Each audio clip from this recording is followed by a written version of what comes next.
Part 1. You will hear a woman phoning to complain about the item she ordered last week. First, you'll have some time to look at questions 1 to 4.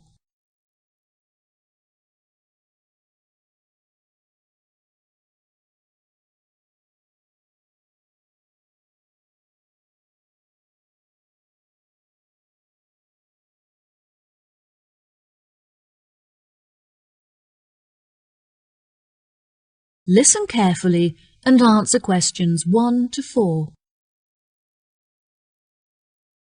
Hello, you are through to the complaints department at Clifton Antiques. Before we begin, I'll just need to take a few details from you. Is that okay? Yes, of course, no problem. Okay, can I please have your full name? My name is Anna Lumley. That's Anna, L-U-M-L-E-Y. Right, and could you give me a contact number which we can use to reach you during the week? My mobile phone number is 077876345. Okay, great. How can I help you today, Anna? I ordered a large number of items from you last week on the 20th of February and was expecting them to be delivered on the 27th. However, only half of the shipment has arrived. I just want to make sure that they haven't been lost in transit. Right, okay. I'm sorry for the inconvenience. Let me track the parcel and see if I can find out when you should expect to receive the rest of your items. What did you list as the delivery address? I arranged for the parcel to be delivered from your warehouse on Ardell Road to my work address at 235 Ackendale Road. What was it, sorry? 235 Ackendale Road. A-K-E-N-D-A-L-E.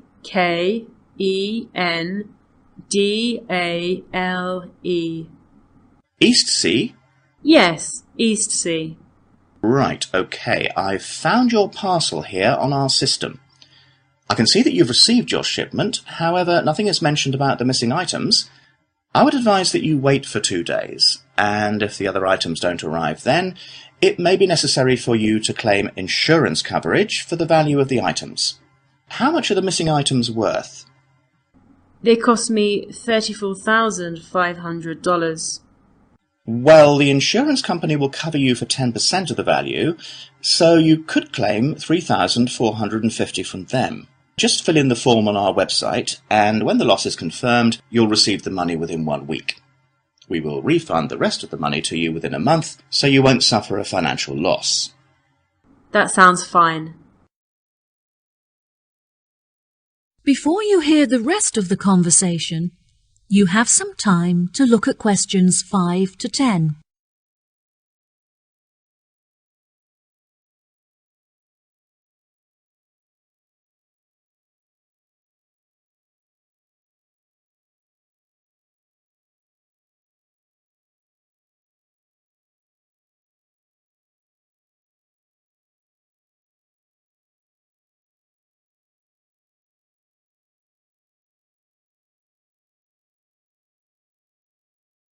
Now listen and answer questions 5 to 10. I'll just need to take a list of the missing items from you so we can check it against our records. Is that okay? Sure, no problem. Unfortunately, a lot of the items are one of a kind and therefore irreplaceable. There were some small items such as lamps and chairs that aren't very valuable. However, there was a large item of antique furniture and a bag full of first edition books, which were among the first ever to be printed on a press. Right, okay. Is there anything else? Yes, I also purchased a Victorian rocking horse for my daughter, some large oil paintings originating from the Edwardian period, and a few decorative fruit bowls. Right, okay. I've taken a list of your missing items, so I'll phone the warehouse to see if any of them are lying around. Ah, I almost forgot. There were a couple of other pieces that I've spotted on your website and would like to order. Can I do that now? Of course, no problem. Can you give me a description of the items that you're looking to purchase?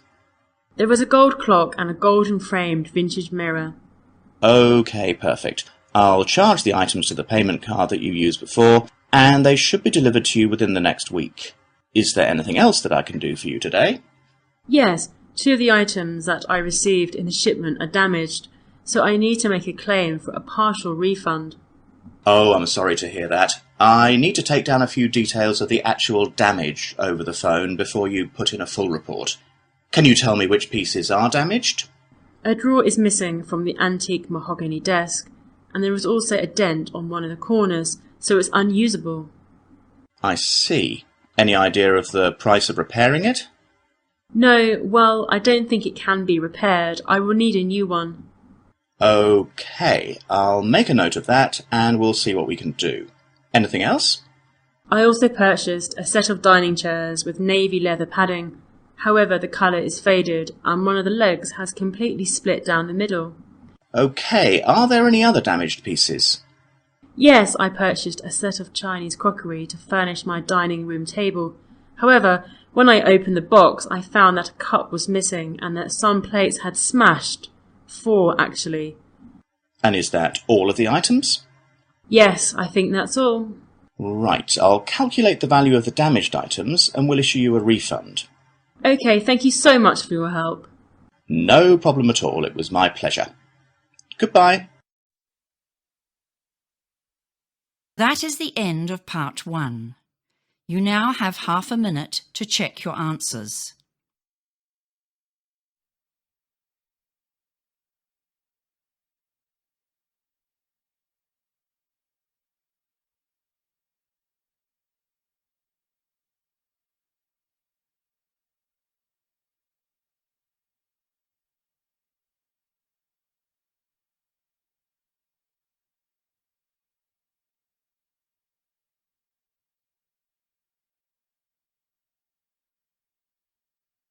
Now turn to part 2. Part 2. You will hear a tour guide introducing a resort called Mangrove Tree. First, you'll have some time to look at questions 11 to 17.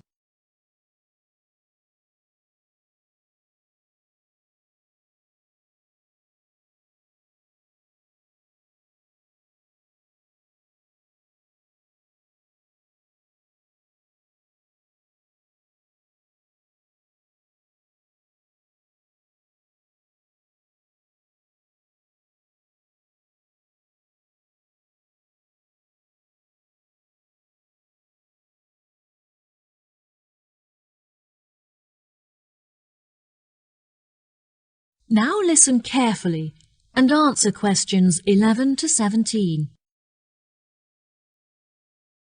Welcome to all of you. Can everybody see and hear me? Good. I'm David, your guide for this tour of the Mangrove Tree Resort. I'll start today with some general background information. As there have been a number of changes made, I printed the map of the new complex for each of you. And I'd just like to point out where everything is, and then you can take a look at it for yourself. Basically, the best feature of our new location is that we have our own private beach, which is on the left and accessible directly from the hotel. Now we're standing at the information desk, and we're going to look at the views in each direction. Out to the west, there's a gift shop where guests can shop for small trinkets made by local villagers from shells and starfish. If you look carefully up there, on the other side of the restaurant, there's a state-of-the-art spa facility just next to the grove of palm trees, where guests can have treatments including massage or detoxify their body in the steam room. A major drawback of our previous hotel complex was that there was no room for an on-site helicopter port, which meant that our most important guests were forced to commute from the local airport. As we were unable to construct a suitable facility on the eastern side, we have constructed a large heliport to the north. Guests wishing to stretch their legs after a long flight can simply head south to the tennis courts for a match on our splendidly manicured courts. Now if you look in front of you, there's a swimming pool in the centre equipped with slides and a diving board, which is the main feature of the new complex and is overlooked by all of the other buildings. We have decided to maintain the family-friendly status of our original hotel. However, from guest service, we have come to realise that parents also enjoy time to relax without having to look after their children. Therefore, we have constructed a fun play centre where parents can leave their children with a trained childminder and take some time for themselves. This facility is located just to the north of the swimming pool and is covered with a small canopy to protect the children from the sun. Many of our working guests will require access to a quiet space for work. If you direct them just south of the swimming pool, they will discover our conference centre, which comes complete with meeting rooms, offices and Wi-Fi access. In order to access the Wi-Fi network, they should simply report to the information desk, where an assistant will provide them with a personal password. This desk is situated just between the conference centre and the beach. Finally, the complex also contains a large sports centre where guests can enjoy our gym facilities and take part in sessions for yoga and pilates. Overlooking the swimming pool from the southeast, the centre offers stunning views of the entire complex and across the ocean. Before you hear the rest of the talk, you have some time to look at questions 18 to 20.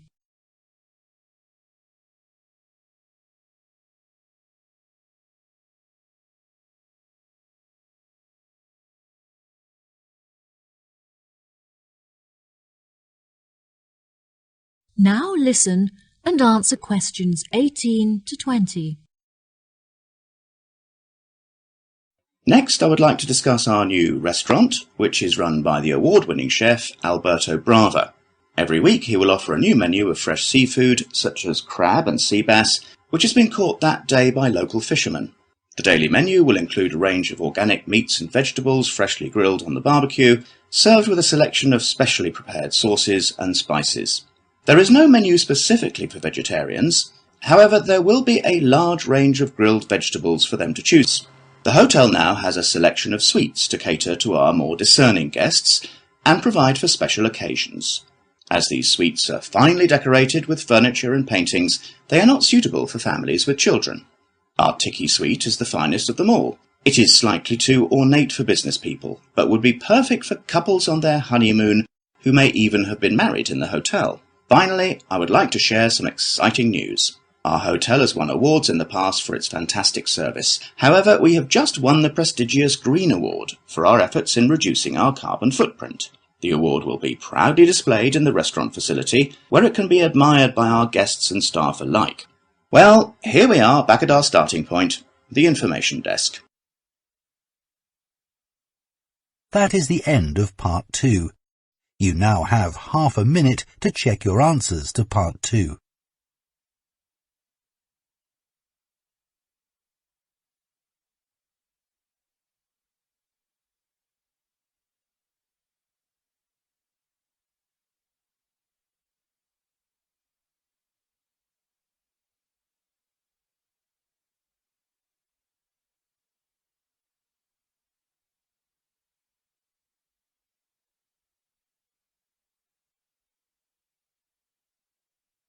Now turn to part 3.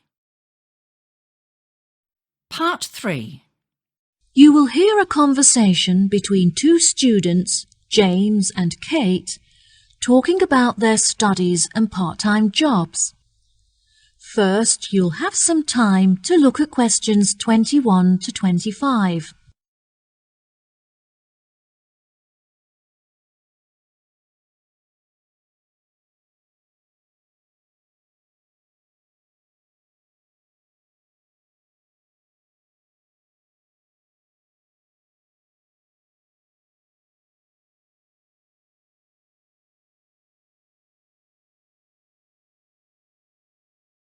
Now listen carefully and answer questions 21 to 25. Kate, I'm really busy at the moment trying to manage both my schoolwork and part-time job. Oh, James, that sounds like a lot to handle. Where do you work? I managed to get a job working in the local bakery, learning how to make bread and cakes. Since I'm studying business, it's really useful to experience at first hand how a shop is run and interact with the customers. Wow, it sounds really interesting. I'd love to come in and try the produce one day. Is it nearby? It's about 15 minutes away, which is frustrating because it's too far to walk from my house and I have to drive there. Despite the commute, my tutor recommended it to me as it's renowned in certain circles for being a very well-run and successful business. Is it a part of the Kingfisher Baker's chain? No, it's an independent family-run store, which is good because they're really supportive and eager to help me with the information I need. How do you find the theoretical aspect of the schoolwork? I find the practical work far more interesting, but my tutors are really enthusiastic and I get on well with my classmates, which makes the lessons a lot more enjoyable. Also, I recently found out that I can complete the theoretical aspects of the course within 1 year because of the practical experience I'm getting. Wow, that's great. I know, I was so relieved. I find the theory pretty hard to understand, so I was really worried about taking it for another year. Do you get assessed every term or just once at the end of each academic year? No, there's an assessment every term, which is great because it really takes the pressure off. In the first term, it's really relaxed. You conduct your own experiments on your topic of choice, and then everyone in your class assesses each other as a practical exercise. It's just a shame that practical experience doesn't count towards the grades. Yes, that's true. Anyway, enough about me. What are you studying? Oh, I'm not sure what I want to study yet, but I've been making enquiries about the English language course. Do you know what career path you're interested in following? Since Spanish is my first language, I thought that studying English would be really beneficial if I decided to apply for a job in England. I really enjoy art, and I'm very creative, but I don't think that becoming an artist is a very practical choice. I was thinking of using my passion for art in a different way, like working as a curator in an art exhibition, for example. Wow, that sounds really interesting. I think you'd be good at that. The problem is that the course is very expensive, as you have to buy materials yourself, and they don't offer any scholarships to cover expenses. I need to order a catalog of the courses on offer so I can see if there are any other modules that might perhaps be cheaper to study. Luckily, the courses don't start until September, so at least you have plenty of time to get organized. I can't believe I have to wait until September. I'm already so excited about starting.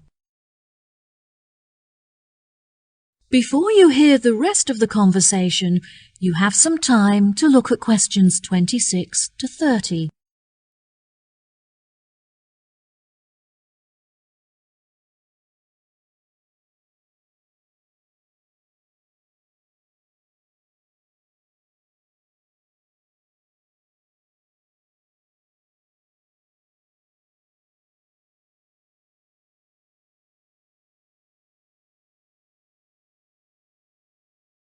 Now listen and answer questions 26 to 30.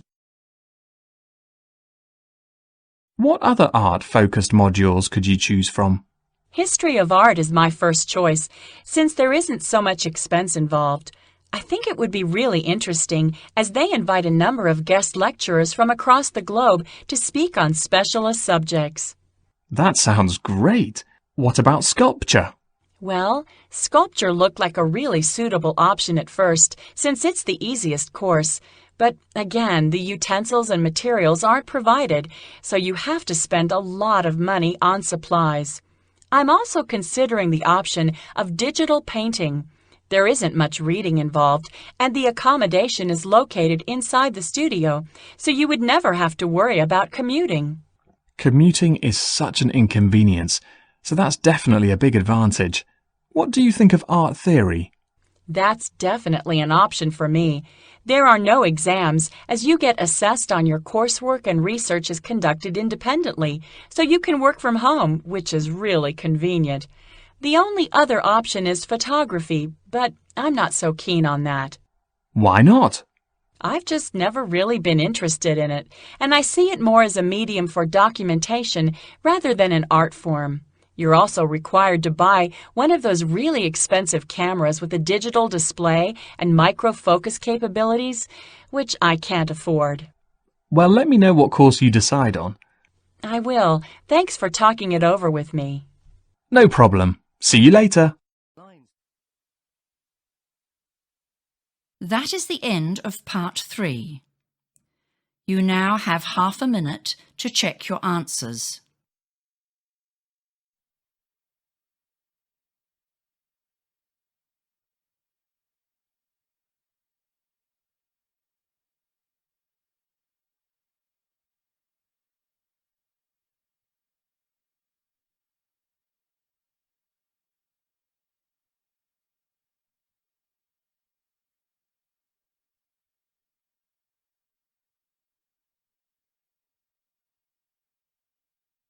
Now turn to Part 4. Part 4. You will hear a talk on the subject of birds in New Zealand. First, you have some time to look at questions 31 to 40.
Now, listen carefully and answer questions 31 to 40.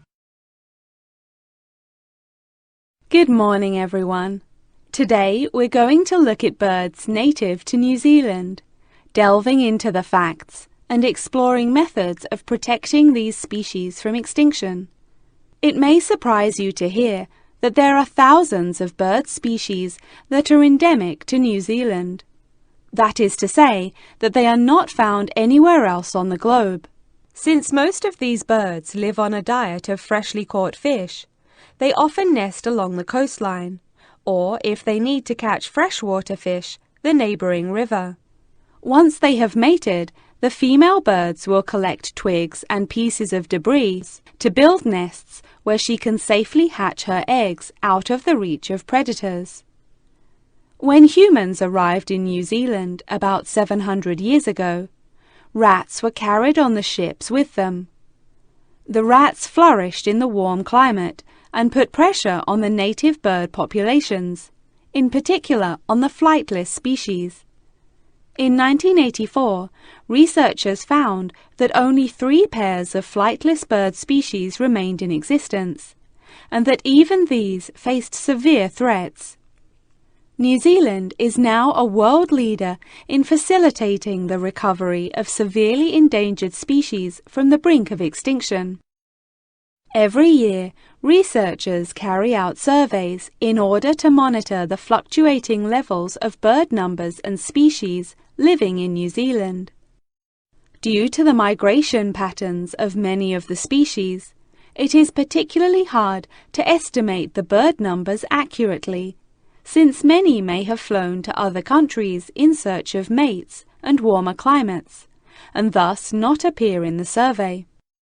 Bird numbers are also particularly sensitive to environmental influences, in particular to those related to human activity. Everyday activities, such as farming or constructing a home, can have a massive impact on the local populations. Forests that serve as a habitat for thousands of birds can be entirely eradicated to make fields for crops or to provide wood for construction, having a disastrous impact. It is not only the human influence that threatens the future of many bird species, since many predatory animal species have flourished in New Zealand. One of these species is the mantane snake, which was introduced from Australia and has decimated the population of killdeer birds. These birds nest on the ground and often return to find that their eggs have been devoured by the egg-eating snakes.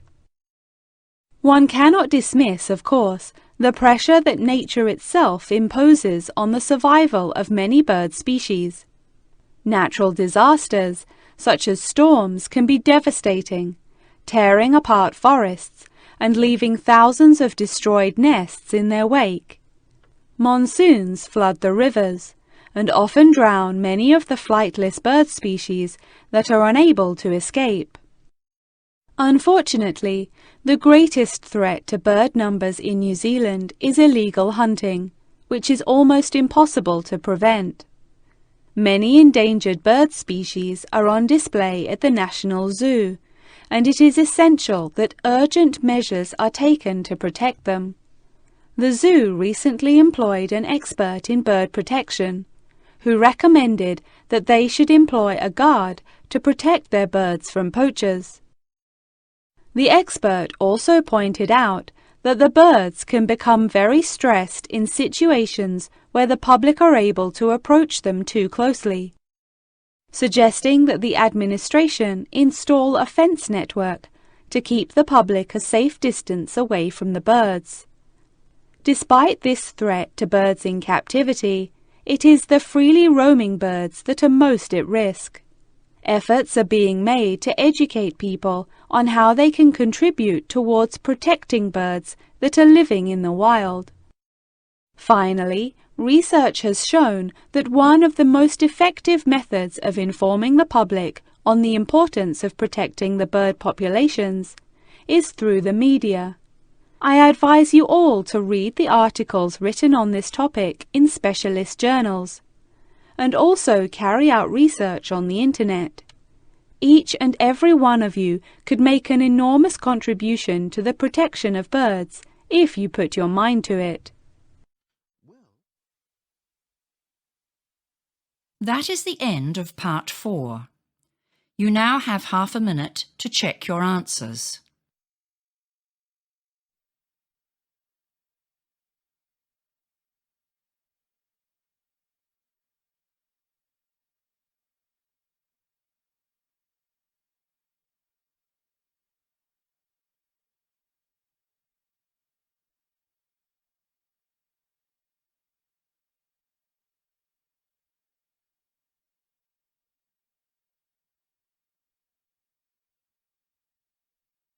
That is the end of the listening test.